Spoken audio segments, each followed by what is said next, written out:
And number one whenever and wherever you want to talk sports. Now it's time for Monty in the Morning. Hey, yo, man. How the heck are you? It is Monday, September 20th, 2021. A pleasure to be with you. Obviously, we have got to talk a ton of football today. We are reacting to BYU beating Arizona State. We are reacting to San Diego State beating Utah. What's going on with Kyle Whittingham? I think that's one of the biggest questions. Yeah, nothing good. Okay, Jake does speak. And we have some new equipment today. So we are trepidatiously speaking with cautionation and stuff. So if it looks off, if it sounds off, please feel free to let us know in the comments. We're trying this thing, okay? You know what I'm saying? It's a new camera and stuff. Yeah. There's been some frustration with the new camera and stuff. But without further ado, let's get to work on BYU football, because I think that is the biggest story in sports this morning here in Salt Lake and in the great state of Utah, really all in Pac-12 country. Because BYU is 3-0 against the Pac-12. And, Jake, I don't think it's accidental. I think we are seeing BYU play the best football in the modern era of BYU.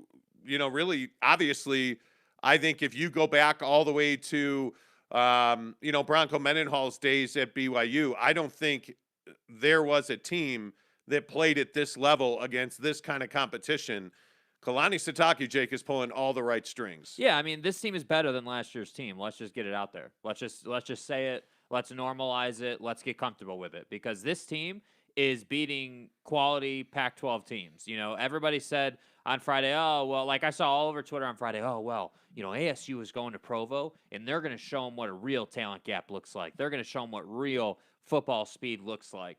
And all I have to say is BYU took over that game and handled business. And, to me, I just think when you are 3-0 against the Pac-12, you win the Holy War. You've beaten both of the Arizona schools, and you're off to this great start. I just don't know that you could ask for much better. And I think, to me, the reason this year's team is better than last year's team, and frankly is better than Utah this year by a pretty good margin, is because of the combination that they have on offense. You've got two backs who, as you've said many times, are the cliche mix of lightning and thunder. You've got one that's more of a speedy guy who can really get north and south, and you've got another guy who is more of a wrecking ball, who wants to play physical football, who wants to get in there and run you over. And I think that, to me, is what's allowing them to have so much success, because when you can run like that, that's just going to open up the passing game. And the other thing I would say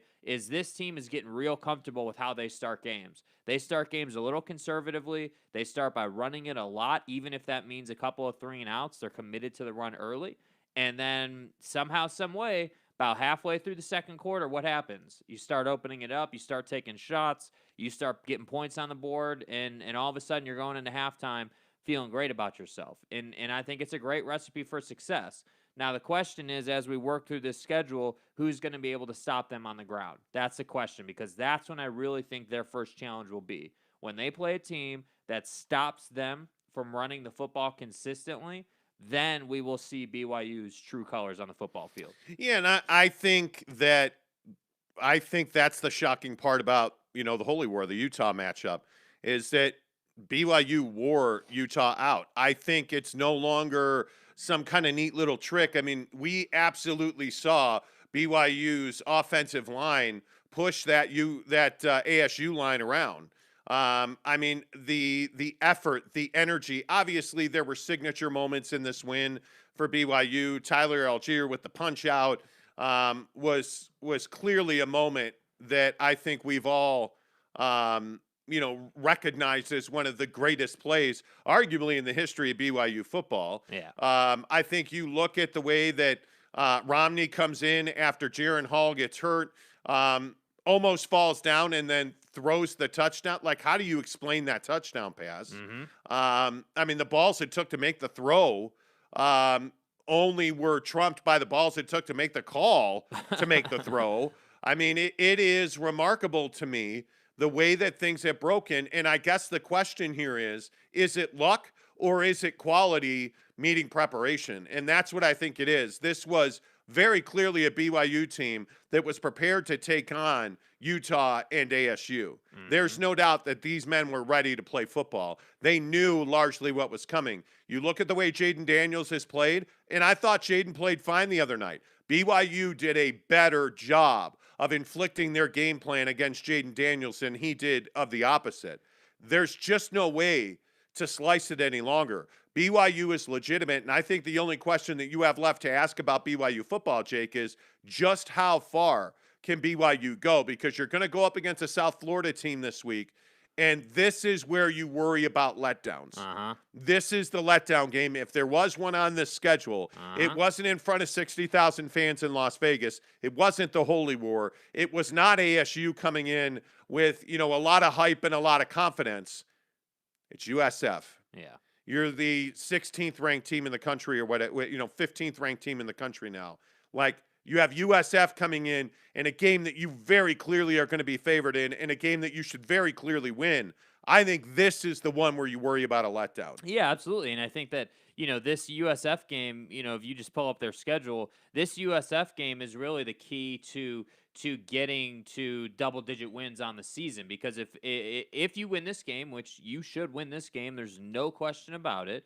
If you win this game, now there is a clear path to 10, maybe even 11 wins. Now, don't get me wrong, you still got some tough opponents on the schedule, right? You're going to see Baylor, you're going to see Washington State. Obviously you're finishing the season with SC, which we're going to get to in a little while here on the show. So, you still have some quality opponents on the schedule. But my main point just is, and going off of what you said, yeah, I mean, if you let down in this game and you lose to USF, that's a bad loss. Now you've lost all your momentum. Now you have to kind of reset. Now you're 3-1 instead of 4-0. And it's just you can't have a letdown against USF. And really, based on what we've seen so far, I think the best point you made was that they were prepared to play Jaden Daniels in ASU. And I think that preparation and that level of ability to know, hey, how are we going to hold him in the pocket? How are we going to go about making sure that he doesn't break us off for a 50-yard run or all that stuff? That level of preparation and willingness to win shows me that Kalani and this team are all going in the right direction, which is why I don't think we'll see a letdown game or a bad loss there. Well, I also think that there's something to be said for the way that this BYU team is going about winning games. I mean, if we're being honest, they're going about it with a balanced attack. They can run the ball to win. They can throw the ball to win. Now, Jaron Hall says he just had the wind knocked out of him, but you're seeing now that they have depth. That throw by Baylor Omni at the end of the game, I mean, that's the stuff of legends. I mean, one pass to win the game, and he made it. Yeah. I mean, they have twos and threes now that can come in and contribute. You're two deep in just about every skill position. You're four deep at the running back, at the wide receiver. Isaac Rex finally showed up. I think somebody finally told him that the season started this week. I mean, unbelievable performance after unbelievable performance out of BYU Cougars. But here's my question, and I guess this is the crux of the matter here. Why is BYU not getting the respect that I think that they have so clearly earned? And the thing that I find so fascinating is all of a sudden, it was Arizona, and this is an off year for Utah, and Arizona State was overrated. Maybe, and I know this is crazy, but maybe, just maybe, BYU is better than all three of those teams. And maybe, just maybe, this team's legit. And maybe they have an actual opportunity with what's in front of them and what this schedule shapes up to be. Maybe, Jake, they have a chance to have one of those special seasons that you were never going to have last year because of COVID and, the build up to it and the circumstances. And I mean, and by the way, this was another conversation that was had on Twitter on Saturday night. I don't think there's any question that this year's team is exponentially far better than last year's team. In my opinion, I think they're just better. Yeah. Well, I don't have any doubt about that. why do you think this BYU team is not getting the respect, though? Yeah, because I think, as much as here locally, like as much as everyone knows that, this, BYU football is legit, I think that BYU football nationally is viewed as sort of like like a try hard school, or like a school that is always in the news, but they're just getting lucky or whatever. I don't know why it's viewed like that, or why BYU is viewed like that, but they are. I mean, that's just how it's always been, and I think that's how it's always going to be. And I think that for BYU, we've talked about this for a while. It's not good enough just to start your season 3-0, right? Like what you have against all Pac-12 talent. It's not good enough just to do that, because everyone can say, oh, well, it was Arizona, down year for Utah. Like there's built-in excuses. The thing that I think is really going to start to set them up is, like, if you go to USC November 27th and you are undefeated, let's just say they're undefeated, and they have if they beat USC in Los Angeles, at that point, then they're going to have to be in the college football playoff conversation. They're going to have to be. Like, there's not a choice, and that's the kind of thing that I think BYU has to do to kind of get over the hump of all these haters and all of the people who say, oh, well, they just got lucky. That to me is what I think it's going to take. And I'm not going to sit here and say that this year's team is going to go undefeated, or that they're ready for that yet. But what I do know is that they have this balanced attack. And when you have a quarterback back there who's dual threat, that really opens up the field for you. And that's what I think makes this team better than last year's team. I love Zach Wilson. He didn't have a great weekend, obviously, but what he did at BYU is legendary stuff. Yeah. But the fact is Jaron Hall is a better runner than Zach Wilson. I think so. And I think by the time this whole conversation is over, I think you have an opportunity for Jaron Hall to have a better, overall career than Zach Wilson had. Now, does he end up number 2 in the draft? I don't know. And frankly, at this moment, I really don't care. But what I do know is what's in front of this group of men is significant. I mean, when you're talking about having to go up to Logan to take on USU, that's no walk in the park. I think when you look at, Boise, Baylor, the back-to-back in mid-October of Baylor and Washington State, those are 2 difficult games back-to-back just because of the travel. I mean, Rolovich is probably going to be fired by that point, because Washington State's not a good football team, frankly, at this point. But then it's Virginia, and all the emotion, and Broncos coming back to Provo, and you're going to have all of that. And then it's Idaho State, Georgia Southern, and then you go to USC. I think it is really fascinating to me to see how this team will grow and develop as every week in the season goes on, because it's inevitable as you play the level of talent that BYU has played these first 3 weeks. You're just a different football player going into week 4 than you were going into week 1. You're a different football player. I mean, these kind of games impact you at a very deep level as a competitor. And when you've come out of this and you're now, hopefully it ended Saturday night, but you're standing here basking in the glory of being 3-0. You show up for church on Sunday morning a different cat. Yeah. Like there's a different, swag in your step. And it'll be interesting to see how they show up, Saturday night. This is a huge football game for this team. I cannot understate the need to just, let the last 3 weeks go. Yeah. That season's over now. Now you're into a new season, and this USF game is incredibly important as an independent. If you want access to the playoffs, you've got to go undefeated. And as an independent at BYU's level, if you want access to the playoff, you got to go undefeated. And that's the only goal here. And you can't have the Coastal Carolina letdown that you had last year. You just can't. And I take nothing away from Coastal Carolina. BYU should have won that game. They just weren't prepared, because how could you prepare for that game? There was no way to. That's why this season's different.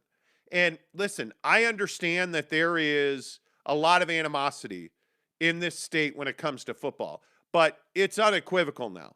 BYU's the best football team in the state of Utah. There is no doubt about that. And we're going to get to the Utes here in 5 minutes, but they've earned your respect. Now, whether you choose to respect BYU's on-field performance, that's up to you. But if you're going to continue to deny what BYU has done this season, I think it's just foolish at this point. Mm-hmm. You don't have to like it. You don't have to like BYU. You don't have to respect BYU. But you have to recognize that they're 3-0 against Arizona and two of the best teams in the Pac-12, in ASU and Utah. You have to pay them their due there. And I don't know why it is. I don't. I mean, from Ute fans, I guess I get that. Yeah. Nationally, I think people will look at BYU as a fluke. And as every week goes on, I think if you host Boise on the 9th of October and you are going into that game 5-0, I think you're going to be a top 10 team in the country. Yeah, the goal should be, in my opinion, to get to Baylor 6-0, right? I mean, that should be the goal. Yeah. You know, that's when I look at this, I say, okay, we're through the ringer that is the beginning of the schedule, because it is. I mean, no matter how you slice it, you can't have it both ways. Hey, it's P5 teams. You can't say, hey, you know, it's P5 teams, it's a quality schedule, but then when BYU wins, say, oh, well, it's a fluke. So in my opinion, hey, you just beat 3 P5 teams out of the Pac-12, you're 3-0. Great. I completely agree with you that you got to get off that high now, and you got to get back to humble pie and chin down and nose to the grindstone kind of mentality. And I look at the schedule and I just say, okay, you know, should beat South Florida, you should beat Utah State, you should beat Boise, right? Those are, if you're legit, if that 3-0 is indicative of who this football team really is, they should win these next 3 games, in my opinion. And you should be 6-0 going to Baylor. And if that's the case, okay, now you're talking about a special team, because after Baylor, like if you beat Baylor, now you're cruising into SC. And that's the game that's going to, like, it's going to be the same setup as last year. If you're undefeated going to SC, and we're going to get to them, but if this team is undefeated going to SC, there is going to be chaos at the end of the college football calendar. I'm just telling you now, it's going to be chaos. Yeah, we'll see. Let's get some of your comments in here. Tanner Plummer says, morning, guys. BYU fan CJ says, hashtag go Cougs, suck at Utes. Okay. Okay. Dane says, morning, boys. What's up, Dane? Greg Hawkins, how the heck are you? He says, this is the worst timeline. I know.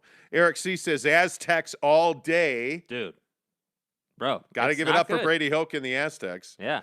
Tanner Plummer says, this team was better than last year's team. I don't know about that. It's too early to tell right now, but as the season progresses, that could be the case. Oh, they're much better. They're balanced.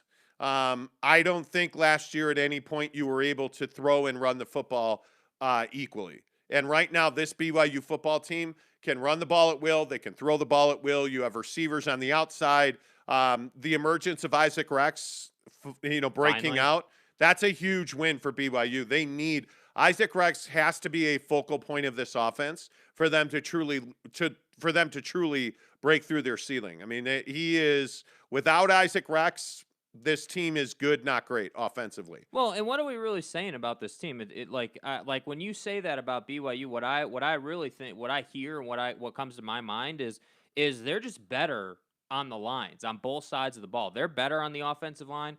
They're better on the defensive line, and I think that that really might be Kalani's best job so far, like best year over year improvement on the team. Because I remember times last year where it was the Zach Wilson show, and that's about it. And that's how they were winning football games. And so, I guess to me, I just look at, like, I don't even look at the fact that they won the first 3 games. I look at how they won those games. You're pushing Utah around. You're pushing Arizona State around. You're battling in the trenches. So I don't have any doubt that they're better than last year's team, but it is early. There's no doubt about that. You've played 3 games. It is early, but I do think they're better than last year's team. I do. Yeah, and I think the proof will be in the pudding on that for sure. Let's see. Greg Hawkins says, BYU isn't getting the respect because they haven't been consistent enough over the past 10 years. They could turn it around easily with 3-4 competitive seasons in the Big 12. But are we talking about a decades-long timeline now to earn respect? I mean, who's been good for a decade? How many college football teams have been like 3 or 4? Like maybe. Yeah, like 3 or 4. And that's why they're always there. That's why Alabama's always there. That's why Ohio State is always there. Like if you look at Clemson, this is the first year that Clemson's really been terrible, like not good.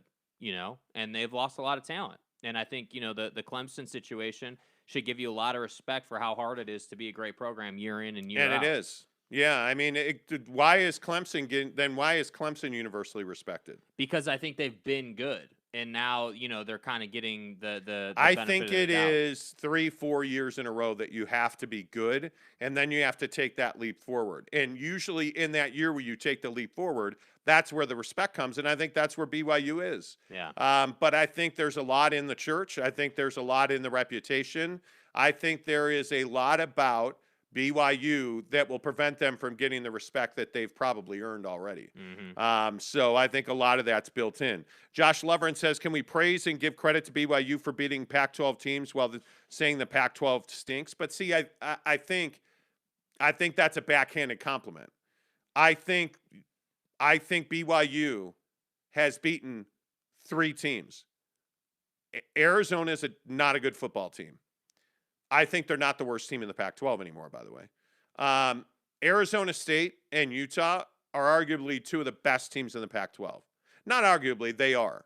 Utah was arguably the best team in the Pac-12 At the time.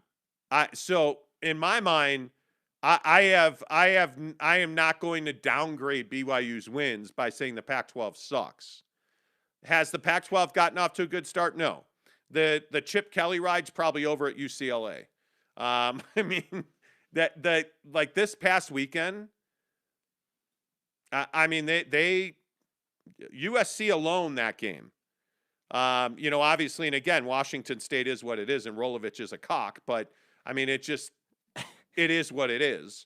I don't think the Pac-12 not being great, it should impact the respect level that BYU's gotten. You've given up 16, 17, and 17. In college football, do you know how hard it is not to give up 3 scores? Like, do you understand how difficult that is? And for BYU to do that 3 straight weeks, to beat ranked opponents in back-to-back weeks has not happened at BYU in a decade. Well, and I think that's the best Has way it to say happened? It may have been the first time ever. Like, I mean, this team's earned the respect. There's no doubt about that. Are they Alabama? No. Are they, whoever? They're not. But that doesn't mean that they haven't earned your respect. That's just my opinion, though. Josh says, we can't fault BYU for their schedule falling apart with Utah sucking. ASU looks bad, and Arizona is worse than NAU. Okay, Arizona is not worse than NAU. ASU, how did ASU look bad? When has ASU looked bad? Because they didn't look bad against BYU. BYU was just a better football team. I mean, Jaden Daniels is a hell of a quarterback. So this whole idea that all of a sudden they look bad, they didn't look bad. Did the Algier play make ASU look bad? No. That was just a hell of a play.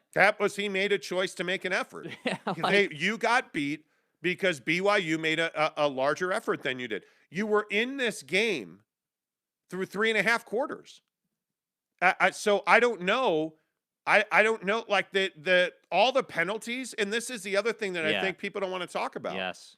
The home field advantage for BYU is legit. Yes. I mean, when you cause, what was it, 18 penalties? Yeah, and I think at 16 or 15 or 16 accepted penalties? Yeah, and at one point, and I think it was in the third quarter, when they were backed up there. 3 straight false starts. 3 straight? 3 straight false starts. And that just tells you how much chaos it is. And the real ball buster of that situation is Jaden had made a throw to get them out to, I think it was like the 23-yard line. And then you just have 1, 2, 3, and it just backs you right back up to where you were. Yeah, you broke BYU's spirit with a big first down, and then false start. And it's because, the Rock, the student section for BYU was loud. Yeah. That whole stadium was loud. Yeah. And Arizona State couldn't handle that pressure. And to me, that's why this isn't that Arizona State's bad, because they didn't look bad. They look like a team that hadn't seen this quality yet, and they had no idea and no way to prepare for this kind of fan noise. Yeah, and in Phoenix, the media, I was looking this morning, there are several headlines in Phoenix about how, this loss exposed issues with ASU. And I think that's harsh. I agree with you. I think when you roll up to Provo, you're playing at altitude, number 1, so that's going to immediately make it harder for you. But then number 2, yeah, BYU is a good team this year. But the other thing is, you haven't seen Jaden Daniels has never seen a crowd like this. Yeah. He's never seen a crowd like this. Do you think about it? When's the last time before Saturday night Jaden Daniels had played in a hostile environment? Yeah, I don't know either. It's been a long, long time. And that's why I say you have to tip your cap to BYU. It's not that Arizona State looked bad, because they didn't. BYU's a better football team. And for whatever reason, people don't want to say that. It is what it is. Daryl Adams says, can they get college game day? I mean, I could see college game day being at USC for the last game of the year. I could see that, because I think, frankly, I just don't know. I don't know where USC is going to be at that point. Jackson Dart absolutely saved their season. I mean, there's no doubt about that. The Keaton Slovis injury is one of those things where you're going to look back on USC and you're going to say, well, their fortunes changed the moment that Keaton Slovis got hurt. Because we've questioned Keaton Slovis for some time. Everybody called him elite. I think he again, he's a good quarterback. He's not a great quarterback. But if you look at teams that change quarterbacks, look at Utah. Mm-hmm. I mean, you look at Utah's quarterback change, their fortunes immediately turned around. I look at Jackson Dart. Jackson Dart came in and absolutely took the bull by the horns. I don't think Keaton Slovis will ever play another down of football at USC as long as Jackson Dart's healthy. I don't think Keaton Slovis is ever the starter at USC again. That's how good Jackson Dart was. He's got a cannon for an arm. He's going to have to see some things more clearly because, frankly, again, Nick Rolovich is a cock. Mm-hmm. And that the coronavirus. He's not a good coach, Mm-hmm. and he's not worth all this. And so Washington State got exposed. I think that's HIPAA. Jackson Dart's a hell of a quarterback. That kid's arm, his ability to run, he says his knee is fine if you didn't see it. Jackson Dart goes in, throws the ball over the field, hurts his knee, and then limps around for the rest of the first half. Came out in the third quarter with a knee brace on, and everything seemed fine. After the game, he said he'd be good to go. He'd be ready to be at practice on Monday, as did Keaton Slovis, who had a neck injury, got an X-ray. Turns out he's fine. He'll be at practice as well. You're not taking the ball from Jackson Dart. No. It's over. Well, and I think, too, the other thing to consider is, obviously with Clay Helton not being there anymore, the allegiance to Slovis is no longer there. I think I would not, honestly, man, I don't think that they will name Jackson the starter on Monday. What I think is going to happen is there's going to be a quarterback competition for a couple of days, and then he's going to get named the starter on like Thursday, Friday. And I wouldn't tell anybody who's starting if I'm USC. Like, why would you? Yeah, why would you? Yeah. I listen. Again, I will just simply say that when you look at BYU, because I do want to get to Utah here, but when you look at BYU was a better football team than ASU on Saturday night. Are they more talented? No, I don't think so. ASU is incredibly fast. Yeah, they are. I mean, that team has some thoroughbreds. Problem is, I just don't think that impacted BYU the way people thought it would. And the reason we felt like BYU was going to win a close game was because they're deeper than they've ever been. Certainly in the last 10 years. And they're well coached. Yeah. Again, can't They're emphasize that disciplined. enough. They are, again, you're right. They're not more talented per se than a lot of these teams, but they're executing on their game plan. They came in prepared and understanding, okay, this is how, with the guys we have and the team we have, this is how we have to go about winning this football game. And then you combine that with, what I would just call a hustle / a heart play out of Algier, and several of the other plays that were made by guys. When you take a well-coached team and add those kind of plays, you're going to win a lot of football games. Well, and by the way, I think the other thing is that you can't teach the Tyler Algier play. Yeah. Like, that tells you that there is a culture at BYU that requires that kind of effort. Yeah. That is what that says to me. And I think that goes into preparation, that goes into attitude, and that goes into the mantra of what culture is all about. because culture is one of those words that a lot of people are like, oh yeah, we have great culture in our locker room. Well, how many kids in this country are making the play that Tyler Algier made? And what's funny is he'd played a lot of linebacker in his life. Yeah. Because of his size. And a lot of people were talking about the fact that, maybe he doesn't make that play if he doesn't have, defensive training, but he does. He knows how to strip people. And it's crazy. You can and see, this is the other thing. When Utah makes a position change, people are like, oh, it's brilliant. Holy fuck, can you believe that Kyle Whittingham took that offensive lineman and he made him a safety, and oh my God. Okay, so Tyler Algier was a linebacker that they made a running back. And now he's one of the better running backs in the country, I mind you. And he makes an incredible play. And people are like, oh, it's luck. Yeah, the guy was out of bounds.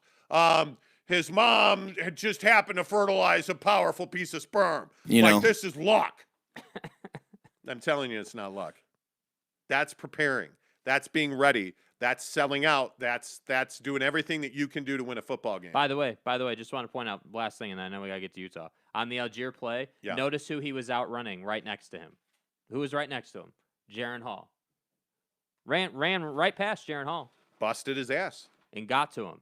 And I don't care if he was out of bounds. Was he out of bounds? Yes, absolutely. No doubt about it. Definitive video evidence he was out of bounds. There's no question about it. I don't but was he out of bounds, though? No, because they didn't call it. Thank you. I just don't think that it is. I just don't think it's right to discount them. No, they're not the best team in the country. Yes, do they have their flaws? Absolutely. But at the end of the day, they're 3-0. And I think, I think you got to give them, the respect that they deserve. Is Alabama 3-0? Yeah. Alabama looked pretty shitty doing it against Florida. They did. Crappy doing it. By the way, I was impressed on that game real quick. Dan Mullen has his guys playing hard. And that's always been a question about Mullen. I like it. How much is he going? What's the top end? Yeah. Will Dan Mullen ever get the top end out of his guys? Well, I think we saw that team never quit. That team believed they could beat Alabama. Yeah. I don't care how Alabama played Alabama played down okay, cool. Florida still had to do what they had to do to be in position to win that game. Listen, did they? No. I don't think that Alabama even again, we're going to get to Utah, but I don't think that Alabama played down. I don't think Alabama's a very good defensive team right now. Yeah. Let's not beat around the bush about Alabama. Nick Saban, I can't believe we were watching the game Saturday, and Nick Saban's comments earlier in the week about his team that were in the news couldn't have been any more Spot true, on. dude. Spot on, bro. Lack of gap discipline, lack of discipline across the board defensively. The defense is a problem at Alabama, and it's to a point where I cannot definitively say that Alabama's the best team in the country right now. Right here today. They probably will be at the end of the year. Let's be honest, right? I mean, they're probably going to be the best team in the country at the end of the year, and it's probably going to play out like it always does because Clemson's not good, LSU's not good, nothing's going to come out of the Pac-12. So there's really nothing that's going to hold Alabama back from winning a national championship. But what I saw Saturday is not in a good way. Well, and as far as Florida goes, real quick, I will say that if Emory Jones is playing this game in October instead of September, I think there's a real good chance that Florida wins this game because I think you could see there was some real hesitation there. And again, we talked about this. Now, obviously, we got the score completely wrong on that game, but Emory Jones is a guy that he may be limited, but he's got the ability to inflict the outcome of a game. And if he's able to do that, I think every rep he takes, he's going to become a better quarterback. And I think with the heart that Florida showed in that game, man, if this game was played on the 25th of October, you're just like, if it wasn't the 18th of September versus the 25th of October, I think Florida probably wins that game. Yeah. Because it's one play, right? It's one decision left or right. That's why Alabama won this game. Mm-hmm. And I think once Emory gets going just a little bit more, I think Florida's going to be a much better team. But by the way, I agree with you. I just don't know. I thought Bryce Young played okay. Yeah. Again, he looked hesitant at times. He looked like a guy who didn't believe in his wide receivers at times to be able to beat Florida. But I mean, Jamison Williams, I was disappointed in Jamison Williams. There was so much hype around him. I look at Mechie. I think Mechie's the best receiver on that team. Yeah. But here nor there. It was interesting. Horatio Hornblower says, hey, Josh Lover and ASU didn't look bad. In fact, they looked more talented than BYU, but shot themselves in the foot too many times. Yeah, I agree. And that's how football goes. I mean, you Yeah. make mistakes, you're going to pay. And I think that oftentimes, whether you're looking at the pro game or college football, it really is a question of, okay, are you going to be able to execute on those turnovers? And we did talk about that Friday. We knew that turnovers were going to be a thing in this game, and it was just going to be a matter of who took advantage. And obviously, BYU took advantage at a higher level than ASU did. And again, we saw it across the board. There were, yesterday in the NFL, there were so many turnovers, man. Like, there was a lot. And that's just how the game works. Yeah, Colin says, solid analysis on your UF Bama take as usual. Quality stuff, really. Feel free to say you had no idea what you were talking about. Well, we don't watch college football, so it's hard for us to analyze games. We're just throwing stuff against the wall and hoping for the best, really. Because we actually just sit around and watch replays of Downton Abbey all day. Mm-hmm. We don't watch like basketball or football or nothing, Mm-hmm. Yeah. So yeah, for sure. It is what it is. Yep. Is Kyle Whittingham retiring? I mean, it's not looking good. I mean, I think when you talk about culture and you talk about comparing Utah and BYU like everybody always does, I think there's a major contrast. I saw a Utah team that frankly was lifeless against San Diego State. I don't feel like they showed up and were like, okay, this is a huge game. We got to be ready to go. Like, it just Covey returns that kick and then all of a sudden you give one up. Like, you give the same thing right back as if it never even happened. Well, so I think the thing that's so shocking for me about Utah right now, you're just seeing things that you never see out of Kyle Whittingham football teams. Bad line play. Special teams has historically been a strength. Utah is being able to count on their punt game, their kick game, their coverage teams. And now you just don't know what you can count on. Mm-hmm. And I think, obviously you had no choice but to make a quarterback change, but I don't know. I don't know what you're going to do now. I don't know how, and this will be really interesting to me. And I think this is a real watershed moment for Kyle Whittingham, because if this team, flounders throughout the Pac-12 season and Kyle Whittingham retires at the end of this year, which I just can't see them doing that. I can't see him doing that. I mean, I just don't feel like we know the whole story. Mm-hmm. There's something wrong at Utah. Mm-hmm. I don't know what that is. Internally, there's something missing. Right. Internally, there's a problem. I don't know if it's a huge problem. I don't know if it's a personnel problem. Is it a somebody's dying problem? I hope not, but something's wrong at Utah. We have not seen the Utah Utes play this poorly and execute this poorly and be beaten man for man this clearly in I don't know how long. Yeah. And you went to San Diego State and you can run me a bunch of nonsense about how, San Diego State has Tech-a-mania and they beat the Pac-12 all the time. Great. Nobody beats Utah the way that San Diego State and BYU beat Utah. Nobody. Mm-hmm. You don't get beaten man for man on the defensive line at Utah. You don't have just no options at wide receiver at Utah. There is no threat of a deep ball coming from the Utah Utes. Like, how? Yeah. Where are Drez Anderson and Kenny Scott? Like, where's Jamal Anderson? Where is an offensive line that can help the quarterback and the running backs and give the quarterback time to deliver the football? Where is it? It is shocking how bad this Utah team is.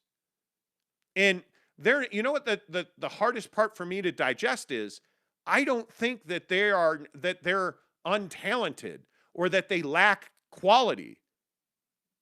They just don't look like they're there to play football. Mm-hmm. They don't look like, I don't know who on that roster is going to make the effort that Tyler Algier made. I don't know who on that roster is going to do everything that they need to do to be in the right place at the right time and then execute. Because it doesn't look like anybody on that roster was living and dying to win that football game the other night. And it has been a long, long, long time since I've said that about Utah. And as far as Kyle Whittingham goes, I have to believe this is it. Maybe the retirement rumors are true. But I don't know. It's shocking. Yeah. You look at some of the numbers, and hey, I'll give Cam Rising all the credit in the world. This kid came in and gave them everything that you wanted. You were not able to run the ball. Micah Bernard, 17 for 47, 2.8 on average. That's crazy. Cam Rising came in, ran 5 times for 46 yards, 19 of 32, 153, and 3 scores. Mm-hmm. Deep threat, threw the ball down the field. And look, Charlie Brewer, God bless you, bud, but at some point you got to be able to throw the ball with authority for more than 3 yards. And I don't know what that was out of Charlie Brewer, dude. It was bad is what it was. Yeah, I mean, it was bad. Obviously. I mean, I don't know how. I guess I was just surprised. I don't know. Maybe we are idiots. Maybe we're stupid. But I couldn't believe. I could not believe how many times Charlie Brewer underthrew the football. Like, what were you intimidated by? What was that? What were you thinking? What I mean, I'm not even joking here, being facetious. Was his arm sore? Was he playing injured? Something? I just can't believe that Charlie Brewer threw the ball basically all over the field against BYU in that loss, right? But he looked pretty good in terms of just pure throwing the football. Yeah. And then you roll up to San Diego State and you can't throw the football. How does that work? Help me. How is that even possible? And the biggest thing that I take away, from watching this Utah game is there's just a lack of spirit in the program. It does not look like these players are like, yes, this is Utah football. We're playing with a purpose. Yeah. It doesn't look like, they're like here like they usually are. That's the best way I can describe it. It just looks like they're just kind of going through the motions. And that's your biggest sign. Whether we see this all the time in college basketball. Oh, well, the team is, it's like when Coach K retired. Well, Duke was crappy, right? Duke didn't look good. And it's because coaches get tired. Coaches just lose enthusiasm for it. Enthusiasms. Yeah. I don't know. And I just, you know what I hope? I hope that Kyle Whittingham is able to do whatever he wants to do. I hope he's able to make choices of his own volition, because this is going to be one of his most challenging seasons. Because right now you're 1-2, you've lost 2 in a row, and you have a fan base that's disillusioned a bit. And it's surprising. And Washington State's coming to town.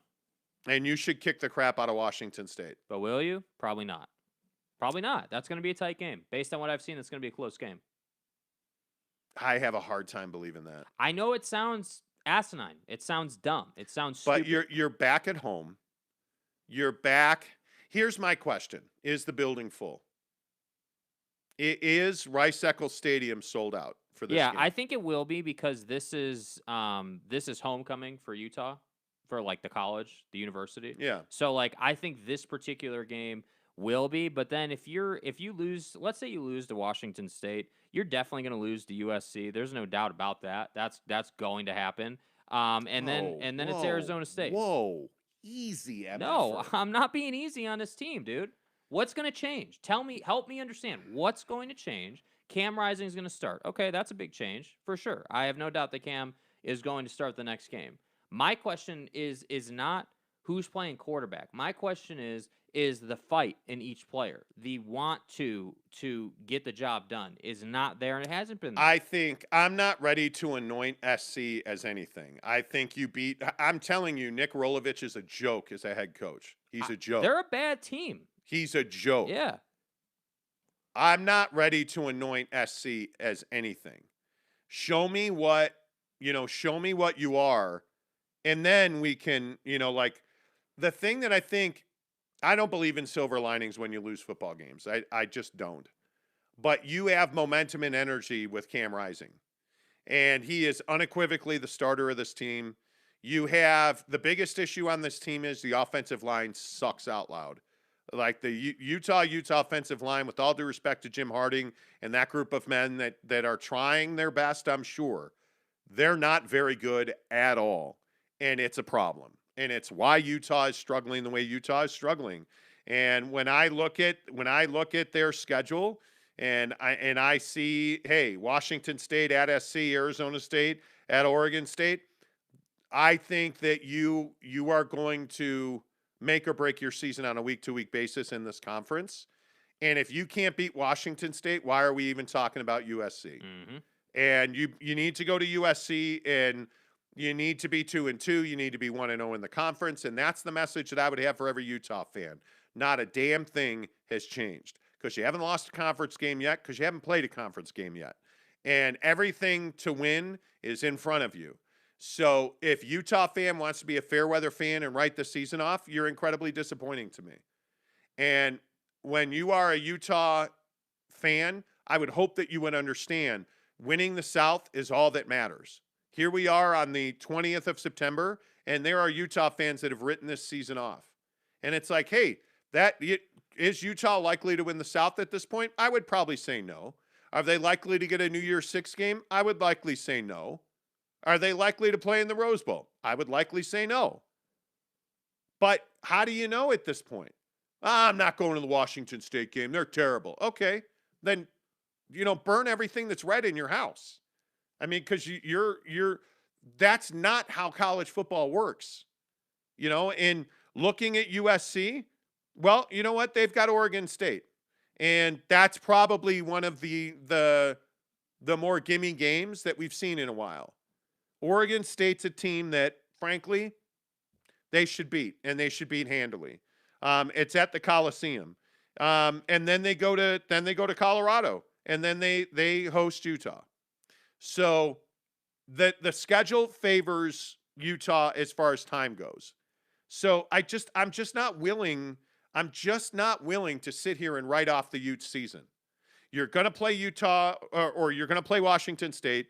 You're going to have a week off, and then you're going to go to LA, where you've played well recently in recent times.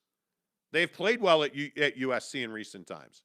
So to me, I don't see the need to panic and write the whole damn thing off and say, oh, it's over, we're done. Come on.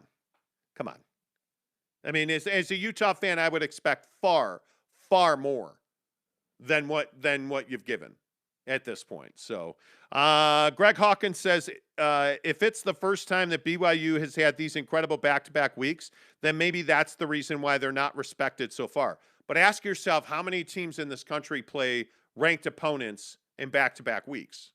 It doesn't happen as often as you think. Because how many conferences have 10 teams that are ranked? Yeah. How many conferences have 5 teams that are ranked? It's actually not that common. Brylark says, time to take Utah. I lost your comment. I'm sorry. Brylark says, time to take Utah behind the woodshed. I would agree. Mirzinski says, with Utah really struggling, it's making me think Kyle is in fact going to USC. Yeah, I would more lean towards retirement. I think USC and James Franklin, who got a huge win this weekend, I think USC and James Franklin seem to really like each other. I think James Franklin would be a huge miss for USC. I'm telling you, you have got to get a big name that will kick the crap out of everybody else in recruiting and come in here and restore the glory to USC. And I know a lot of people in the YouTube comment section were like, you're an idiot. Nick Saban's not picking up the phone. Okay, we'll call and have him not answer. Call and have him not answer. Call Urban Meyer and have him tell you he can't make it. Do it. Call Bill Belichick. Call every great coach in this country right now. Outside of Nick Saban, who's the best coach in college football? Well, you better identify him and go call him. Yeah, I don't know who that is. Because that's where I'd be. And I'm telling you, the second best coach in college football is Urban Meyer. Call him. Make him say no. Make him say no. Because you better. If you're SC, are you not calling Pete Carroll? I might have a conversation with Pete. Absolutely. Go get the best guy in the business that you have access to. And if you got to go poach him in your own conference, great. Go do that. I don't care. But you better not hire James Franklin. That's in my mind, James Franklin is, if that's the best that USC can do, USC is bound to be mediocre for a decade. Yeah. After being mediocre. For a decade. Do better. Be better. That's what I'm saying. Casey Finlinson says, how about that video board, Monty? The crowd was so loud almost all game. The video board's at Lavelle Edwards Stadium. Beautiful. Lit. By the way, though, and this is going to be way off the radar, me being an asshole, okay, great. I saw three different reports of people who came out of that game and tested positive for COVID. There were... So, and I'm not going to say the names because two of those Twitter accounts are private. One of them's public. So there was a story going around about a girlfriend who was sick at the BYU game. And obviously not wearing a mask, like coughing, sneezing. She's like, oh, it's seasonal allergies. Really, really sick when she woke up Sunday morning. And went to the emergency room, and she has COVID. It's an antibody cocktail. I'm telling you, it's not good. And then there was another story about how, this person's brother-in-law went to the game and was coughing, and it's just the flu, and couldn't control the cough, and so after the game went to the emergency room. COVID. I love that we have full stadiums. But I'm telling you, college football stadiums are absolutely petri dishes for coronavirus. The coronavirus. And it's why we chose not. I mean, I cannot tell you how many free tickets we were offered to both the Holy War and to this ASU game, and we chose not to go. Because you just don't know. And you know what? There's a lot of people who, I mean, hell, we're getting judged at the gym for wearing a mask. Yeah. I love the full stadiums. I do. But I just don't think that you can be. And by the way, all three of those people I was telling you about were unvaccinated. Funny how that works, isn't it? I'm begging you to get vaccinated. If you're going to go to these games, man, please get vaccinated. Please wear a mask. I think that's HIPAA. Wear a mask. I don't care if it's outdoors. Wear a mask. It is. We are nowhere near over COVID in this country. Please, I'm begging you to wear a mask. Casey says, how about at one point during the Washington State USC game, there were two quarterbacks from Utah playing. Lots of great talent coming out of the state. Absolutely. Used to be a hidden gem. Used to be a well-kept secret. Yes. Not a well-kept secret anymore. Not anymore. Eric in Raleigh is back. Good morning, Tim and Jake. What's up, Eric? Hello. I actually reached out to Eric. I hadn't heard from him in months. It has had to have been months. Since Eric in Raleigh was a commenter on this show. Good to see you, Eric. Greg Hawkins says, wish we could keep some more of that in state. Yeah. I mean, Jackson Dart at USC. How's Jackson Dart playing anywhere but BYU? I mean, BYU was the first team that was on Jackson Dart and wanted him, recruited him, and Jackson Dart's playing at USC. Bummer. I mean, it's shocking. And this is a story that's repeated every single year. And again, it doesn't matter who you want to point to. Hundreds of kids have left this state to go play major college football. And it's a mistake. Yeah. And it really can. And I love Jaron Hall. Jackson Dart's a better quarterback. That kid. He shredded them, dude. I mean, man, his athletic ability, his arm is. And hey, Jaron's playing great. Jaren's going to be in the conversation for that little trophy at the end of the year. Yeah, Jaren's deep ball is beautiful. Like if he stays healthy, because it terrifies me when he runs. I'm telling you, running quarterbacks aren't long for this world. I continue. Lamar Jackson. Anyway, we'll talk NFL in a minute. Tanner says, actually, Jake, if you look at the replay, it shows clearly that Algier wasn't out of bounds. Look it up. No, the ASU player was out of bounds. I mean, the question is whether or not the ASU player running down the sideline stepped on the chalk. It's hotly contested. Was he in? Was he out? I don't know. You know what? He'd never stepped out of bounds, in my opinion, because they didn't call it. And Tyler Algier made a hell of a play. Yeah.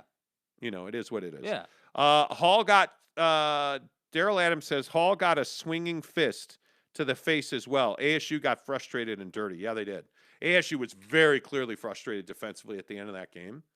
There's no doubt about that. Colin says, I appreciate the acknowledgement. Florida is more talented than being given credit for on both sides of the ball. Well, yeah, I mean, very clearly. You can't play football at Florida and not be talented. Yeah. The Dan Mullen's the question at Florida. I mean, he's like that little thing in your shower head that keeps you from getting full water pressure. I wonder. Just saying. God bless. And his wife's awkward with players, but other than that, it's fine. I wonder if Dan Mullen is the long-term answer at Florida. I wonder. We'll see. BYU fan CJ says, wasn't out, punk. Okay. 1870 GC says, to your comment, Bama, Florida, I'm a Bama fan and also a UF, but more Bama.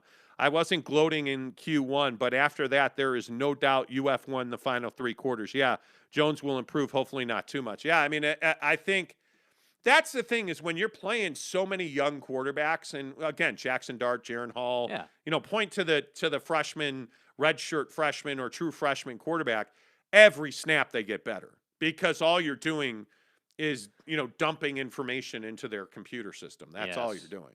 Yep. So, I mean, they get it as long as you have the top end and you don't have this low ceiling or whatever, you're going to be fine. Charlie Brewer was long ago at his ceiling.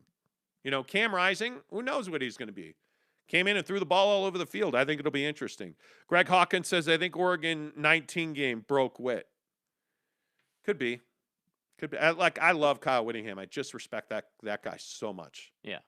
He is he's done great things. Phenomenal as a human. Something's wrong. I'm telling you, something's wrong. Don't know what that is. Something's not right. Something's not right. It just, and I know that seems evasive but having covered them several years and, watching just about every one of their games over the last 7 years, 8 years, something's wrong. Something is wrong. They are missing, and it's that little intangible that you can't grab where something is wrong at Utah. Something's wrong. Eric in Raleigh says, Jake looks very much like Kim Jong-un this morning. Thanks. You do? Apparently I do. I don't know.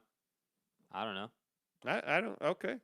We went and saw our guy Jay and got clipped on Friday. I mean, I don't know if that I got matters. a haircut, but I don't know. Almost got you laid. Jeremy Bolton says Utah clearly isn't the more talented team than BYU. Clearly, certainly not. Jeremy Bolton says, where are all this is Utah's best team this year and they'll win the South people. LOL. I mean, you hate to see it. Well, you don't hate to see it. Brylark says, no, Brylark says, hey, Jeremy Bolton, all right, man, we get it. No need to dance on Witt's grave. Jeremy says, Brylark, it's been too long. I have to enjoy it while I can. Brady Papinga said it best. Not trying to throw salt on the wound here, but does it seem a matter of a few weeks that Utah has lost its place of being the better in-state football program? Oh, yeah. I don't think there's any question. Yeah, but a few weeks, a few snaps. I mean, this college football is a game of motion. Yeah. What have you done for me lately? And I say this all the time at the Yelpatory, but success is motion and emotion combined. Yeah. And you have to control both. You have to control what you're doing and your emotional state while you're doing it. And that's one of the most difficult things to do in college sports is it's such an emotional level of athleticism. And Tyler Algier, again, I just keep pointing to that play because you can't teach effort, right? In athletics, there are a few things that you can control. Your effort and your mindset, which controls your effort. Those are two of the things in football that you can control. You can lift weights, you can eat well, you can go to bed on time. When you're on the field and you're in that moment, you're going to make a decision. And that ball was turned over, and Tyler Algier made a decision that was going to be BYU football. And if that was going to happen, he was going to make a full effort to run down that sideline. He was going to make a full effort to catch up and strip that football. And that's why BYU won that game. Very clearly. That's why BYU won that game. And I don't know what would have happened. And we could talk about the Baylor Romney touchdown throw, which was fantastic, which tells you Kalani has this team ready to go. Every man on this team is ready to step in and do their level best. Yeah. That's why they're better than Utah. Yeah. Plain and simple. Greg Hawkins says Baylor fans warned us about Brewer. Yes, they did. Yes, absolutely they did. Hawkins also says, LOL, that's the zoobiest thing I've read in a while. Well, I mean, it's Brady Papinga. Yeah. There's no bigger zoob than Brady Papinga. Yeah. Horatio Hornblower says, if Whittingham is done, it is up to question how Utah will do from here on out. It's not that difficult to see them becoming huge dogs for a while. I think that's a very desirable job. I mean, you have an elite facility, you have passionate fans, and you're in a division that you can win every single year. I think that's a desirable job. Yeah, now, who would they hire? I don't know. That's an interesting question because you're probably not now, with all due respect, you're not calling Nick Saban, you're not calling Urban Meyer, you're not calling Herbs, the best of the best. Yeah. My question is it done for Whit? Because I'm not writing Whit's eulogy until he acknowledges he's dead and done. Because that man deserves better. He absolutely deserves better. Yeah. Punk Philosopher says Broncos saved BYU and then ruined BYU by staying too long and got complacent.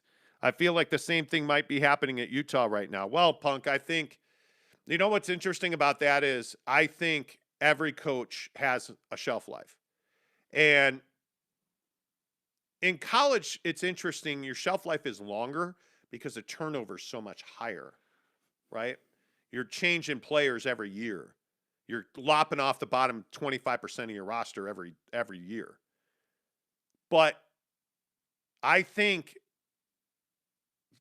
what people don't understand about major college sports and football in particular, and this is something that I think is really important to understand, and that is that you can't see the relationship with the AD, the relationship with the physios, the relationship with academia. Because if you don't have a good relationship with the professors, the AD, the physical fitness, the health people who work on the bodies, all of those things have to be in sync all of the time. And when they're not, and your graduation rate goes down, all of a sudden, hey, you're under more pressure because you're getting less money. All of a sudden, hey, I've got a bunch of dudes out with hamstrings and knees. Well, because you don't have this. Well, all of a sudden, my AD's pissed off.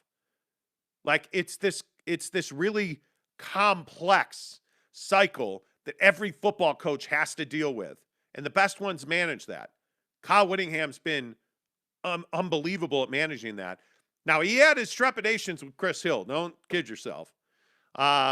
But you have a new AD in there, and you have new facilities and video boards, south end zone. Yep. I mean, Rice-Eccles Stadium was already incredible. And then, the fan base got together and got the warehouse painted. And, I mean, that place is unbelievable now.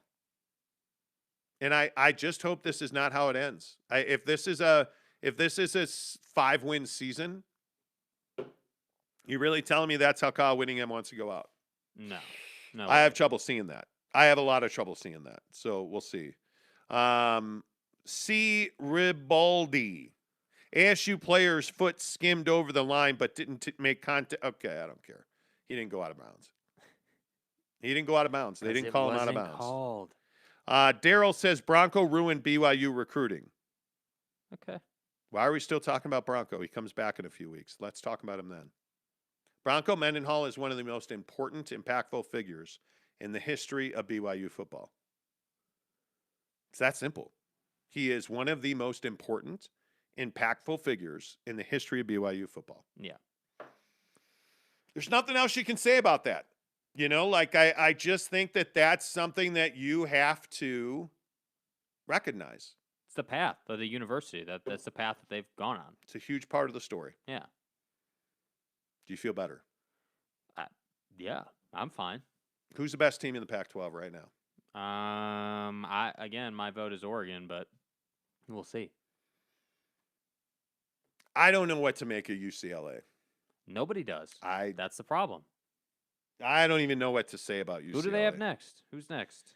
What do we got? What do they got next Dude, here? I look at UCLA. How did they lose that game? UCLA lost to Fresno. Woo! Bless Excuse you, me. good sir. Thank you. Lost to Fresno 40-37. They opened the league at Stanford. And their schedule's not exactly a gimme. At Stanford, ASU. At Arizona, at Washington, home for Oregon, at Utah. Good luck. How good is UCLA right now? It's hard to say, dude. I mean, because what's so hard about this, and it's almost. I'm not like mad at Chip in the program, but this was almost begging to You're happen. Not mad. Dude. It was almost begging to happen. Oh my God, we beat LSU. We're going to be a national championship contender this year. We beat LSU and then took a week off. And then don't forget about Fresno State, which you just lost to. Don't forget about San Diego State. Don't forget about whoever it is, some lower tier program that you decided you could just take a week off. And this is the problem, and that's why, I was not so hyped about him yet. I wanted to see it. You just could tell the LSU thing. I'm not going to say it was a fluke. They won the game. They earned the right to say that they beat LSU. But I just have trouble thinking that, they're somehow going to run the table or be like some phenomenon of a team this year. That's Jake, what I struggle you with. can't give up 569 yards to anybody and expect to win a game. Yeah. No question about it. I mean, it is remarkable to me that UCLA gave up 569 yards. Real quick off the top of your head, do you know who the starting quarterback at Fresno State is? Your mom. Neither did I, until he threw for 455 yards. You and your mom are hillbillies. I mean, it's unbelievable. And it's, UCLA only had 5 penalties for 29 yards. You won the turnover battle by 3-2. This is you getting outplayed. Yeah. I mean, this isn't the referees suck. Dude, you got outplayed. By Fresno State. It's remarkable. So I don't know how good UCLA is. DTR played really well. I love that. I love watching Dorian Thompson-Robinson play football. 278, 3 touchdowns in the air, no interceptions. Ran for 67 yards. Yeah. He played his game. But isn't he always going to play well? Like, isn't that just assumed that he's, a guy his caliber? Well, you expect that out of your best players. Absolutely. You expect the Jaron Halls, the Jackson Darts, yeah. But I don't know. The Charlie Brewer. Oh, sorry. Well, my bad. That's why Charlie Brewer's not your starting quarterback anymore. Cam Rising very clearly is your best quarterback. But I don't know. Right now, I don't know that there's a best team because I'm also, and I know this is going to sound like me just being an Oregon hater, I don't believe in Oregon. Why? Because Mario Cristobal's been an average head coach for how many years? And all of a sudden, I agree with that. You're going to come out and kick the crap out of people and you're the best team. No, you're not. Like, at least I don't think so. And right now, who's on top of the North? I guess Stanford would be on top of the North. I guess. Stanford's not the best team in the Pac-12. USC's on top of the South. Oh, USC fired Clay Helton. It's a season in ruin. Well, they're on top of the South now. Yeah, but the thing when I see Oregon played Fresno State and beat them, in week 1, and then, obviously the Ohio State win, and then, you dominate Stony Brook the way you should have dominated But it's Stony fucking Brook. Stony Brook. I know. You know what I mean? Like, I'm not saying, listen, I'm not saying it's a quality win, but what I am saying is there's a much clearer path here. Okay. Like I don't know. I believe look in at Oregon Oregon's more. schedule. I believe in Oregon more than you We're do. not going to have any idea of who Oregon is until middle of October. When do they go to UCLA? Oregon goes to October UCLA on 23rd. October 23rd. Mhm. Before then, it is, listen to this, Fresno, Ohio State's a great win. Okay, no excuses. Stony Brook, Arizona, at Stanford, Cal, and then you're at UCLA. Mhm. Like, we're not going to have any idea who they are until they go to UCLA. And I don't know that we know who UCLA is. And by the way, they got to go to Washington and then to Utah. So they have some games coming up. They're not going undefeated. No, I don't think they're going undefeated, but I think they're better than UCLA. That's what I think. Okay. We'll see. I mean, it is, to me, it is shocking that your week 3 game is Stony Brook. I mean, Shocking. that should give you a lot of appreciation for what Tom Homo does every year. Well, you ain't wrong about that. I mean, but again, I don't care what Anthony Brown did against Stony Brook. I mean, CJ Verdell played he got 11 carries. That's in what I'm that game? saying. Who I'm not cares? saying that Stony Brook is a quality win. I'm not saying Then that. you tell me what you're saying, young I don't man. know why you're so, in love with UCLA. I don't certainly we Because- can agree that Oregon has been more consistent than UCLA has been over the past, 3-4 seasons? I mean, But okay, but I think you can see that Chip Kelly finally has the talent to play his system, and they are playing Chip Kelly football. They ran into a buzzsaw at Fresno after a week off when you beat LSU. I understand that. If they come back and they dominate to open up, I think you're going to feel much better about UCLA. yeah. Yeah. That's what I would say about that. But I don't know who the best team in the country is, by the way. There's not one. There's not a best team right now. Everyone's going to say it's Alabama, but after what I saw against Florida, I'm not convinced. Yeah, maybe it's Florida. No. No. I mean, Georgia being number 2. Oklahoma looked awfully good this weekend. Where's Oregon at in the list? 4th. Where's UCLA? UCLA's like 59th. Is UCLA still in the top? 24th. Sheesh. Barely. BYU's 15th in the AP. Yeah, and now they need to go and win another game. 15th in the AP. I mean, as far as teams that are the best team in the country, I think you're probably looking at Alabama. I don't know about Georgia. Like, Georgia is getting first place votes. I don't feel like Georgia's played anybody. I mean, they played Clemson to a 10-3 win. Oh, man. Real barn burner there, huh? Well, but Clemson's not very good right now. That's my point. I mean, 10-3? Clemson's not very good. I mean, and South Carolina's not very good. I mean, Vandy, Arkansas is going to be a nice game in a couple of weeks. Arkansas is on the 2nd of October. Mm-hmm. Yeah. Auburn. I think it's Auburn's just too early. not great. Yeah, I think it's too early. I don't know who the best team in the country is, mainly because Alabama hasn't been dominant the way they usually are. So I think we're waiting for someone to take up that mantle. It'll be interesting. Tanner Plummer says, Jeremy Bolton, I think Bronco was like that at BYU. You just didn't see it much. After BYU beat Nebraska on that Hail Mary, and then Boise State 2 weeks later, that locker room was lit. I agree with that.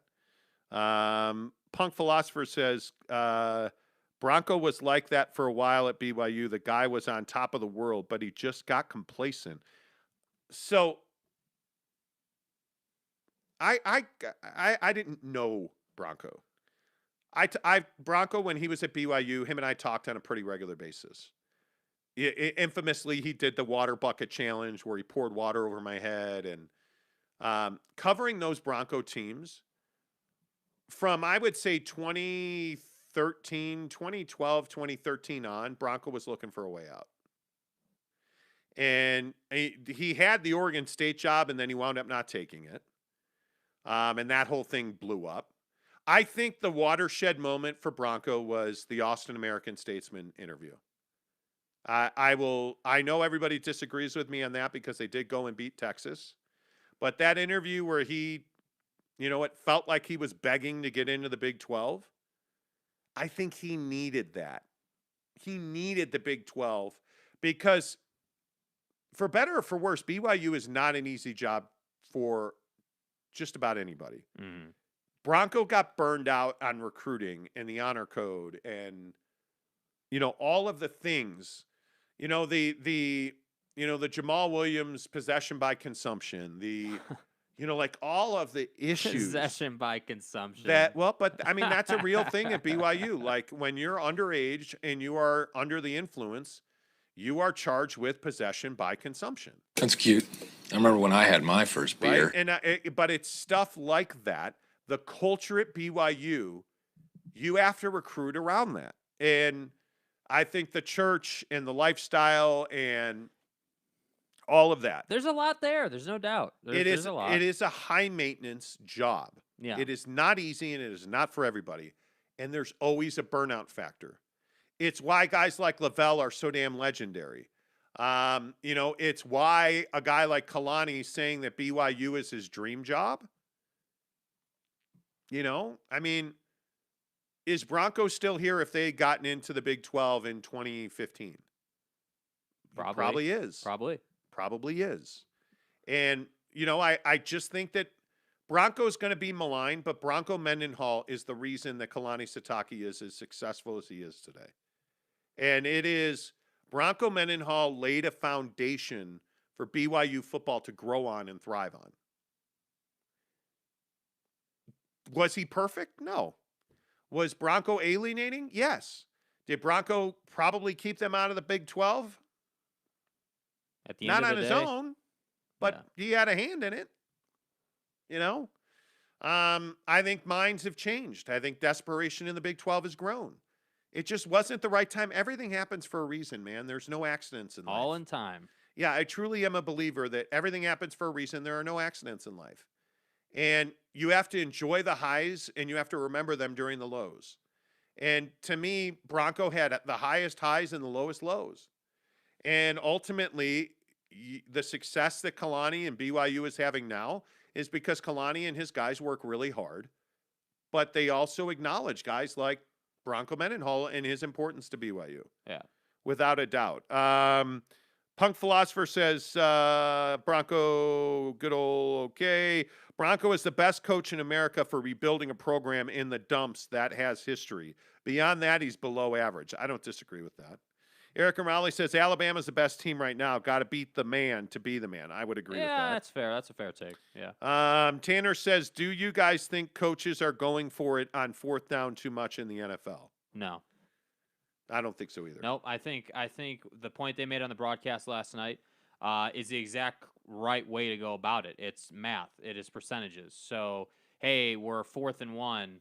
What is that? What does that dictate based on percentages? We're 4th and 1 on our own 40 with one of the best defenses in football. We're going for it. Oh, we're 4th and 4? No, we're not going for it. Because the percentages say, I don't think so at all. Jackson Graham says, I went to BYU Arizona State game. The crowd caused problems in the second half. For sure they Definitely.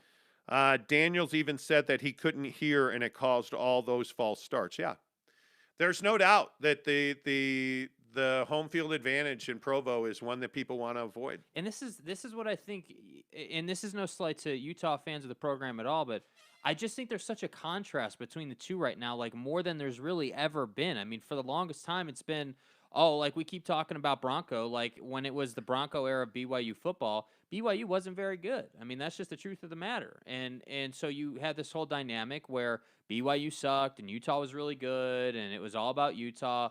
And Blue now, Kool-Aid, Zoobs, TDS. yeah, dude, like all of that stuff, right? Like that's what we all know and love about this rivalry. But now we're looking at this and we're saying, okay, we're literally getting comments consistently on the show today about the crowd and and the Algier play and all these awesome things that are happening at BYU. And all I have to say is BYU has the vibe. They have the energy, the momentum. They believe in Kalani. They're running through a wall for him. Like, that's why things like the Algier play happen. And when you contrast that with Utah, you start to see the difference. Hey, maybe I'm not saying this is true, but just based on the effort on the field, I don't see that those guys are ready to run through a wall. I don't see that those guys are just bought in. But again, this is why I say BYU deserves your respect. They've earned it. Yeah.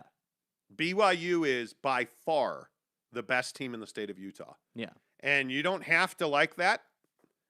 You don't have to love that, but you can't disagree with it, because Utah is in a very critical moment in their history. You haven't won anything in the Pac-12. You have not won the conference. You have not won at the highest levels of the Pac-12 yet. Mm-hmm. And I say yet because that's going to happen. And it might not be this year. And there's something wrong inside of Utah. I don't know what it is. Something's off up on the hill. So is what it is. Can we talk NFL real quick? Because we've got to get to you not getting laid. And we're already an hour and 22 minutes in this show. Do you want to set up the meeting? Yeah. The Bears won. Brylark called it. The Bears won. Yep. Sun shines on a dog's ass every day. Squirrel finds a nut. Matt Nagy's the worst coach in the NFL. Y'all about to fuck this up. Well, no, he's second worst behind Nick Rolovich. Anyway, I hate Nick Rolovich. I hate everything about Nick Rolovich. As far as quarterbacks, I do think the Justin Fields story is one of the biggest stories in the NFL. Yep. I'm telling you, you better hope that Andy Dalton is not done for the year. Because Justin Fields, to me, he probably should be playing, because what do you have to lose? Watch what you wish for, is what I'll say there. Zach Wilson with the Jets yesterday. Welcome to your rookie against Bill Belichick. I mean, it's that simple. That's what that is. And Zach Wilson, 19 of 33, 210, 4 picks, no touchdowns. And 2 of those picks were unforgivable throws. Well, you're a rookie. You're going to learn. You're going to learn. I look at what's going on in Philadelphia with Jalen Hurts. He's not what's wrong with the Philadelphia Eagles. And I feel like this conversation is so tired. It's not a Jalen Hurts problem. It never has been. No. It never will be. No, I think they don't run the ball well enough, and I think that I mean he just was under pressure all day. I mean, he was 12 of 23, 190, no score, no touchdowns, no picks. He's not the problem in Philadelphia. Yeah. That's a bad rebuilding football team. But by the way, Jimmy Garoppolo is not the problem in San Francisco. Jimmy Garoppolo. I thought he played well enough for them to win.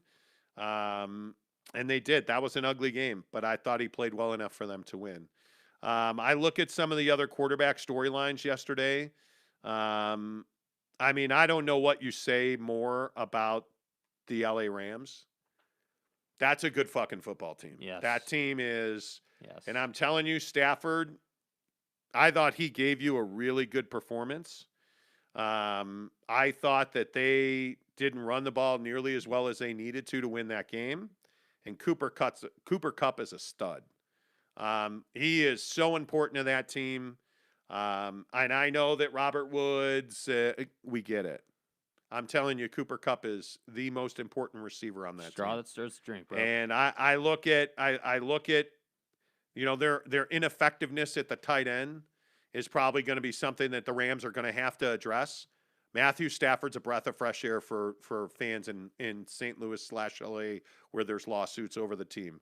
I think the LA Rams are a real force, and I don't know what Russell Wilson was doing yesterday. I don't. Like, this has been such a perplexing season to this point. I look at the performance out of Russell Wilson yesterday, and I don't get it. Yeah. 343. Like, I just, what are you doing in the end zone? Like, what are you do? Like, how do you take that safety that wasn't a safety? Like, I don't understand that.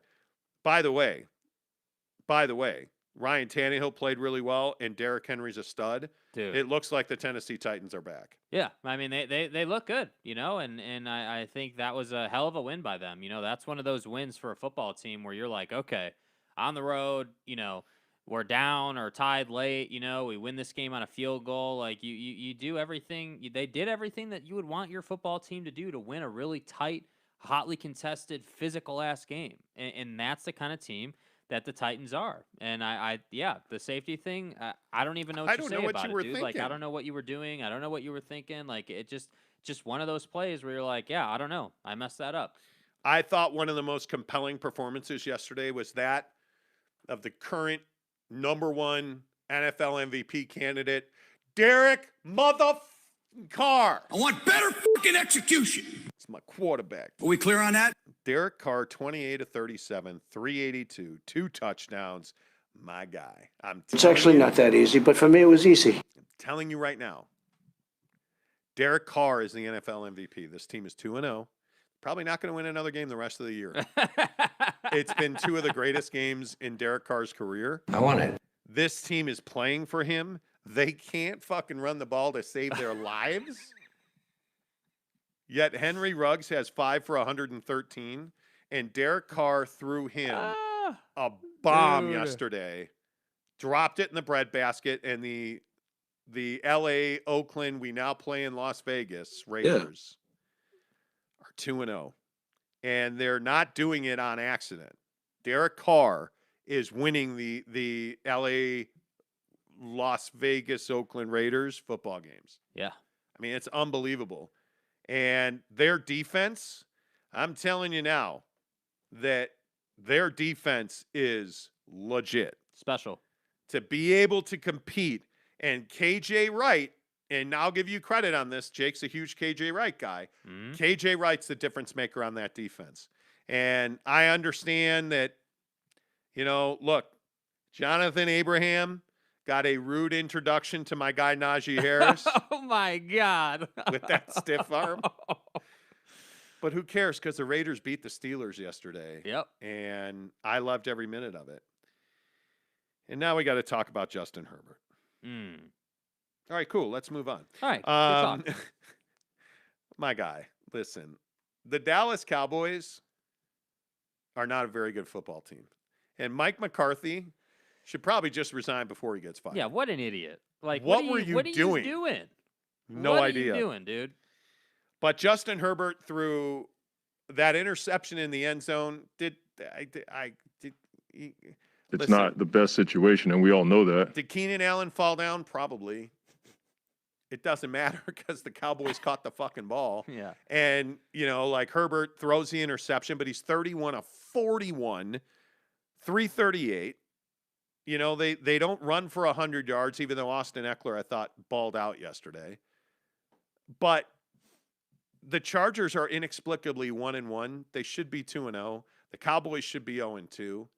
But all of a sudden, Dak Prescott is playing pretty solid football. I got to tell you, even though he wasn't their leading rusher, Ezekiel Elliott looked like a bad man yesterday. Dude, this season for him, he's just punishing people. I mean, he's not getting to run a lot, like you were saying. But, man, when he gets it, that run at the end of the game there on the sideline where he finished both of those guys, that first was crazy, down was dude. critical. Like, oh, my God. And by the way, nobody's going to talk about the total package that CeeDee Lamb is bringing to the field every week. His package is unbelievable. I think that's HIPAA.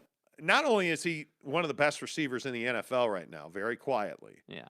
CeeDee Lamb is a blocking machine. Like, he is making the little plays. He is learning the little nuances that are affording him, a lot of he's making a difference on that football team. And then here's the deal. I'm the best there is. And then there's Kyler Murray. And this little bro. Little guy, verticality. Listen, we understand that you didn't get the tall man pills when you were in the womb. Right. Threw for 400 yards on the dot, 3 touchdowns, 2 awful interceptions. Right. Kyler Murray is in the MVP conversation. I mean, I wake up in the morning, I piss excellent. Because the Arizona Cardinals have a defense that's tenacious, that gets after that ass. He's got a wide receiver core right now. DeAndre Hopkins, AJ Green made an incredible catch for a first down. Finally. I look at Christian Kirk. This guy's developing right before your eyes. Again, he's not that guy that people are going to talk about. Yep. Christian Kirk is running incredible routes. Well, they finally have a flow of receivers, right? I mean, you've got the best in DeAndre Hopkins. Now you have AJ Green, who's your number 2, and then Christian Kirk. And I think when you have those 3 guys, when in your wide receiver room, when there's a clear number 1, a clear number 2, and a clear number 3, that is an atmosphere for massive success as a wide receiver room. Well, and I think when you look at DeAndre Hopkins, the touchdown catch sliding out of the end zone, I mean, that's all Kyler Murray. But what a route by DeAndre Hopkins. Like yesterday, by the way, I think yesterday was one of the most entertaining Sundays of football that I've seen in some time. Yeah. I mean, it has been incredible. Best team in the NFL right now is you still got to go with Tampa. How about Tom Terrific? Yeah, you still got to go with TB12, bro. Look, and I understand that this stretch for Atlanta has been very difficult. Matt Ryan, 35 of 46, 300 yards, 2 scores, 3 picks. Solid day at the office, Matt. Meanwhile, Tom Brady goes 24 of 36, only 276 yards, and 5 touchdowns. 5 touchdowns. Okay. Mike Evans for 2, Rob Gronkowski for 2, who I still hate. But the level of ass that guy gets. And Chris Godwin with another. They're the best team in the NFL. Yeah, until they're not. Just like the Alabama logic, right? Until they're not, they are. And I'm telling you it's not close because that defense also, by the way, oh, my God. I mean, yeah. But then again, that Arizona defense is pretty good too. Budda Baker leads the NFL in tackles all the time. And TFL's like he's in the backfield. Mm-hmm. Maybe it was just switching that to number 3. Yeah, I don't know, dude. I don't know. By the way, speaking of USC. Right. Fucking Jags are terrible. Oh, my God. Trevor Lawrence sucks. And Urban Meyer, I mean, I think his spleen is coming out of his nostrils on the side. Like, he's dying a slow, painful death on the sideline. The Jacksonville Jaguars are terrible. They are so bad. Oh, so bad. And it's not good. I look at some of their numbers. Trevor Lawrence is not good. I mean, 118 yards, a touchdown, and 2 picks against Denver. Now, Denver's 2-0. But I don't know how. And I just look at I mean Von Miller's a good pass rusher, but Von Miller ain't Super Bowl Von Miller. He's past his prime. Come on. Like you're not good. Yeah. In any way, shape, or form. Yeah. I mean, I don't 14 of 33, bro, that's not even 50%. You got outplayed by Teddy Bridgewater, 328 and 2 touchdowns.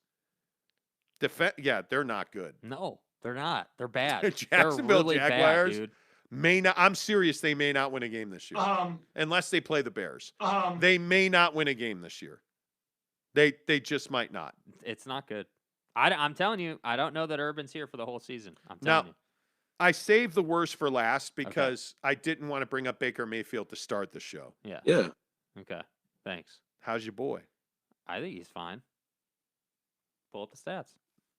There, I have him. Okay. 19 of 21. Okay. So 213 yards. Touchdown and a pick. And when I woke up this morning, I was feeling pretty dangerous. They ran for 156 yards yesterday. God damn. Nick's got a Chubb, went 11 for 95. Nick's got a Chubb? What? Nick and his Chubb ran for 95 yards and a touchdown. Where is Deshaun Watson? I don't know either. Tyrod Taylor, water's wet, and Tyrod Taylor got hurt. Shocker. So they brought in some asshole named Davis Mills. Davis Hull? Who the fuck are you? Who? He went Davis Mills. Who the fuck is that guy? Davis Mills. Yeah, they ran for 82 yards yesterday. Thanks for coming. The Browns are 1-1. Oh my God. Yes. Yes. Yeah, it is what it is. Do you think Matt Ryan needs a change of scenery? Yes. Yeah, it's called the couch, bud. No, it's called the Eagles. No. The Philadelphia Eagles. Yeah. Why is Matt Ryan not on the Philadelphia Eagles? Right? Like why is Matt Ryan not the quarterback for the Washington football team? Why is Matt Ryan not the quarterback of the Chicago Bears? Spinal. Right? Like, by the way, why did the Patriots not trade for Matt Ryan? Why are all of these teams? Hey, by the way, Tua Tagovailoa sucks. Got hurt yesterday. What? And where's Matt Moore when you need him? Right? I'm telling you now that Matt Ryan is not washed. He's not washed. I feel bad for Utah. Witt looks burned out. Should have taken the BYU job. Yeah, I don't know if he's burned out. Jackson Graham says, dude, Cooper Kupp had 45 fantasy points. Well, that's stud. Amazing. Stud. Christian Simpson says Lamar was a champ. I'm not a Lamar Jackson. I know everybody's like, oh, Lamar. Oh, my God. I need a quarterback who can stand in the pocket and throw the football. Okay, fuck you. How's that? It's cool you can run. That's neat. It's cool you're cartwheeling into the end zone. Hey, good job. How's that not a taunting flag, by the way? Can we talk about how shitty the official? No, we're not. No. Nope. Not doing it. Ramiro says, haha, Nick's chub. Exactly right. Tanner Plummer says, Nick's got a chub. Love it. This show never ceases to amaze me. I don't know how we do it. It is what it is. How about Sam Darnold? Yeah, he was amazing. How about Jameis Winston? Was not amazing. That offensive line, he just got his ass handed to him yesterday. Yep. That was a physical beating he took. I'll drop that motherfucker. Actually, I wouldn't be opposed to Philly bringing in Matt Ryan. Well, right now, you wouldn't be opposed to Philly having a coach or players either. Good Lord. They're bad. All right, speaking of bad, because we have to go. Did you get some tuna yesterday? No, I didn't eat any tuna. No. Okay, but you did have a date. Yeah, I had a date. Yeah. Okay, tell the world about it. How'd it go? Yeah, so first of all, date on a Sunday morning in Utah. We're already off to a good start. That was first thing. We went to I think it's called the Bean Yard, or it's like a coffee shop. Yeah, the Boneyard. Grow up. Yeah, we went to a coffee shop.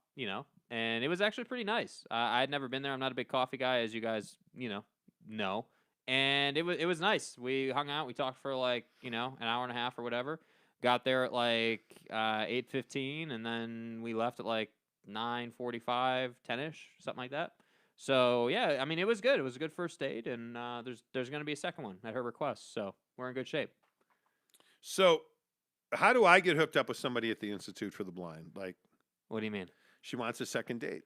Yeah. You're not. You look like Kim Jong-un, according to one of the commenters. Okay. Well, and that was Eric and Raleigh. Okay. What did you like about her? She was very much like me. You guys know on the show how I always say, I don't need a date, but it would be nice to meet somebody. She literally said that. And I was like, wow, okay.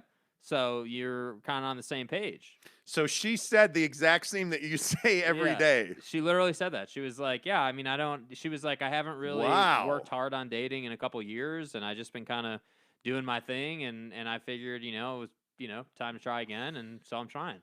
So the teacher, as I'm calling her, well, I thought we had a rule that you weren't going to date teachers anymore. Well, you wound up. Okay, so the last one gave you COVID. This is a code 10 abort. You moved in with her. Mm-hmm. Then she gave you COVID. Right. Then she threw a bunch of shit all over the house. You left and broke up with her by text message. Well, because that's how she told me to do it. That's what she said. She broke up with you over text message? Yes, see, you did. You are fake. Yeah, be a man. Do it over FaceTime like we all do. Anyway, the point is, I thought we had a rule that you weren't going to date teachers. I don't remember that rule being in the rule book. But sure. Okay, if it's a rule, then I broke that rule. You did. Okay. Yeah. Okay, so was there instant physical attraction? Yeah, I mean, it felt pretty good. Yeah. Yeah. Yeah, it did. Oh, yeah, it felt good. Yeah. It felt good. is the name of the game. Yeah, a little slimy, but it was great. Yeah. You're an idiot. What? You just like, was there physical attraction? Yeah, it felt Spinal. good. Okay, so first, you walked in the front door. How did it go? Were you there first? Was she there first? I was there first. She was about 10 minutes late, and she apologized. And did you know her when she was walking up?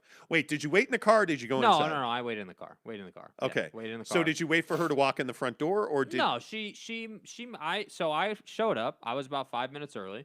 I messaged her. I was like, "Hey, I'm early. I'm in Silver Subaru. You know, that's the car. Subi Flow. Yeah. Just look for the huge wing. And then she rolled up, and I wasn't sure if it was her or not, but then she messaged me that she was here, and so I was like, all right, cool, that's her. And yeah, I mean, it was good. So first impressions physically, cute. Oh yeah, hot. Yeah, she's. I would say she's probably like, she's got the redhead, blue eye vibe going, and Oh, wow. I would say she's, I don't know, like redhead. a 7. Yeah. Mm-hmm. A redhead. Yeah. Mm-hmm. Yeah. Man, do you stick to any rules? No. Nope. Okay. Nope. So you found her attractive. Yeah, she's an attractive girl for sure. Okay. Intellectually, she keeps up. Absolutely. Did you hug when she got like? Yeah, we hugged fist when bump? we didn't hug initially. It was kind of because she had parked sort of further into the parking lot. Okay, what kind of car does she drive? In Elantra. Come on. What? Come on. What? Okay, she's the teacher. Who does that? She's a redhead, and she drives a Hyundai.